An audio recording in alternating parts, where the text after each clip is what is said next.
اللہ کریم نے ارشاد فرمایا جندم ما ہنالک محزوم من الاحزاب، فرمایا یہ ایک ذلیل لشکر ہے کہ جنہیں وہاں بگا دیا جائے گا، شکست دے دی جائے گی۔ علامہ اسماعیل حقی رحمۃ اللہ تعالی علیہ نے تفسیر روح البیان میں لکھا ہے، اس کے علاوہ بھی مفسرین نے اس کو ذکر فرمایا ہے، ایک بڑی پیاری مثال دیتے ہیں، فرماتے ہیں کہ اللہ تعالیٰ نے کفار کو کہا کہ یہ ذلیل لشکر ہے، یہ ذلیل لشکر ہے، یہ ایک حقیر لشکر ہے۔ اس کی وجہ یہ ہے کیونکہ ان کا جو قلعہ ہے نا وہ بڑا کمزور ہے، کیونکہ گزشتہ وقتوں میں جب جنگیں ہوتی تھی تو جس کا جتنا مضبوط قلعہ ہوتا تھا دشمن سے حفاظت کے لیے وہ اتنا بچ جاتا تھا، لیکن جس کا قلعہ کمزور ہوتا تھا تو دشمن اس قلعے کو گرا دیتے تھے اور پھر حملہ ہو جاتا تھا۔ تو اللہ تعالیٰ نے کافروں کو ذلیل لشکر اس لیے فرمایا کیونکہ ان کا قلعہ بڑا کمزور ہے، اور وہ یہ ہے کہ یہ بتوں کو اپنا قلعہ سمجھتے ہیں، یعنی یہ سمجھتے ہیں کہ یہ بت جو ہیں جن کی ہم پوجا کر رہے ہیں یہ بت ہمیں اللہ تعالیٰ سے بچا لیں گے، ان کا قلعہ بڑا کمزور ہے، یہ بت اللہ تعالیٰ سے ان کو کبھی بھی نہیں بچا سکیں گے، اس لیے یہ لشکر ذلیل ہوگا، یعنی یہ کافر دنیا میں بھی ذلیل ہوں گے اور آخرت میں بھی ذلیل ہوں گے، کیونکہ جس طرح جنگ میں اگر کسی کا قلعہ کمزور ہو تو وہ لشکر ذلیل ہوتا ہے، اسی طرح کافر بھی ذلیل ہوں گے، کیونکہ انہوں نے جو اللہ تعالیٰ کے لیے اپنا قلعہ بنایا ہوا ہے کہ بت ہمیں اللہ تعالیٰ سے بچا لیں گے، تو یہ قلعہ بڑا کمزور ہے، یہ کبھی بھی اللہ تعالیٰ سے نہیں بچ سکتے، اللہ تعالیٰ کے عذاب سے نہیں بچ سکتے۔ لیکن فرماتے ہیں کہ مسلمانوں کا جو قلعہ ہے نا یہ بڑا مضبوط ہے، مسلمانوں کا قلعہ بڑا مضبوط ہے، اور وہ ایسا مضبوط ہے کہ اللہ تعالیٰ نے اس کی گارنٹی خود عطا فرمائی ہے کہ ان کا ایسا قلعہ ہے کہ اللہ تعالیٰ اس قلعے کی وجہ سے ان کو اپنے عذاب سے بچا لے گا، اللہ تعالیٰ ان کو اپنے عذاب سے بچا لے گا۔ حدیث قدسی میں آتا ہے کہ اللہ کریم نے ارشاد فرمایا لا الہ الا اللہ حسنی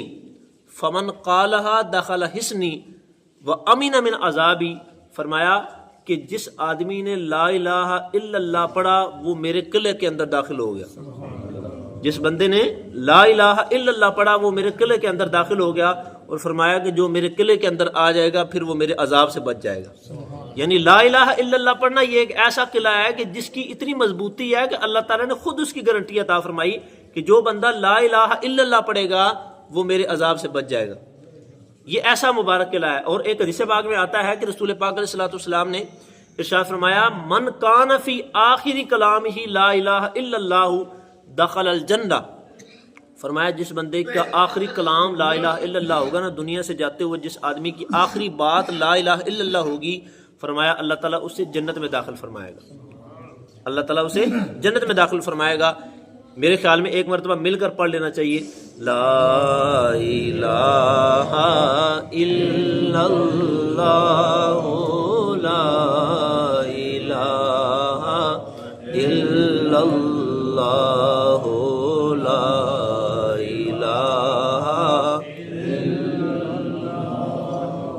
لا الہ الا اللہ، اس کلمے دے راز نیارے نے اس ڈب دے بیڑے تارے نے، سانو دسیا نبی پیارے نے پڑھو لا